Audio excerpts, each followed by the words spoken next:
Welcome to Solvetic, your channel to always learn technology easily. Below in the description, you will find useful links we used in this video.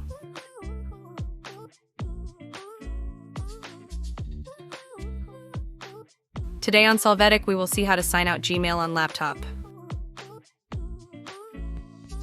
Open Gmail. There, click on Profile, and after that, click on Sign Out.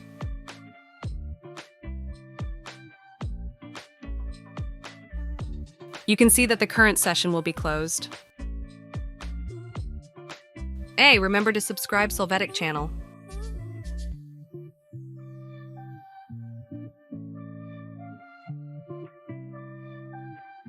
We hope it has been helpful for you.